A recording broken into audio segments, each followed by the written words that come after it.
Hey guys, it's Adam here again. So I got a little bit of a head scratcher going on here, and a predicament I wasn't expecting today. So I went to run one of my vehicles, the little mini LST over there. Was just going through my vehicles and getting everything cleaned up, and was like, hey, I haven't run this guy in quite a while. Let's see if we can get him going. And that brings me back to this thing.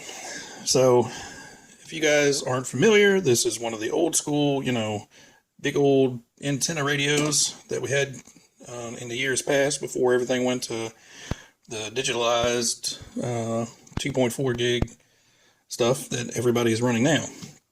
But anyway, that's not the problem. The radio itself seems fine. The problem is, the problem is AA batteries. If you leave the damn things in there, they tend to barf on things. And that leads to situations like this, which is out of another radio. So if we squeeze in, that good green bluish goo stuff there, that's battery guts. It's acid from the battery that's leaked out, damaging the terminals. This is a junk tray because half the terminals are gone. Anyway, that guy right there was a culprit. Had just a little bit of blue on him. So I cleaned it up. You still see a tiny little bit in there.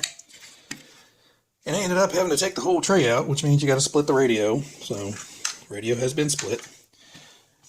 And, found out, the wire had broken off. So, cleaned this up. Still got I got to desolder it. That'll get rid of the rest of the goopy poop in there. So, went to resolder the wires. And as you can tell, I've tried a couple times. And every time I cut back the wire, it is essentially black. So I'm like, okay, well maybe hit it with some flux and should clean off the wires. I mean, melted flux is basically an acid. That's what cleans off the wires. And that right there is a healthy wire, a nice tin shiny silver. These things right here were literally repelling the solder. I've never had one do that. And as you can see, I've cut it back, I've cut it back, I've cut it back, I've cut it back. And now we're all the way up to the board. Which this is a first. I have never seen this before.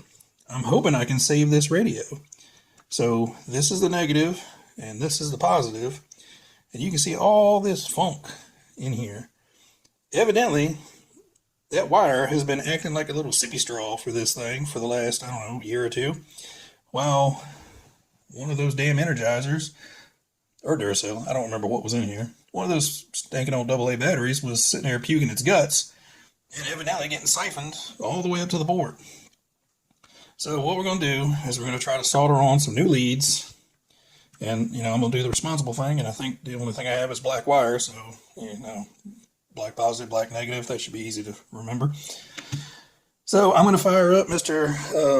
Make It Melty over here and see what happens. I'll be right back. Alright guys, we're back. And as you can tell, things look worse. It's much more taken apart than what it was, and things are worse. So we do have throttle, so that's fine. We got throttle in reverse, and it's a bit glitchy because it's all wide out in the open, and not everything is connected to everything else. The problem obviously, we got the radio to run. We got bleep loop lights and stuff. The forward reverse trim is set dead middle, and that seems to be working fine. The steering is maxed out all the way to the right, but the wheels are still to the left. So if I center it, it maxes it all the way to the left, and that's the most right-hand steering I can get. Which we could work with that, but when you turn the wheel, I've got nothing turning the wheel. Occasionally it glitches and works, but sometimes, it goes forward like that.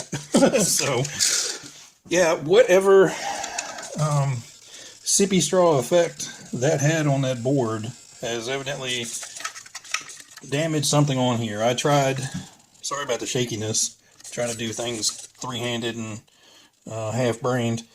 This little potentiometer doesn't seem to do anything but kind of make it go glitchy.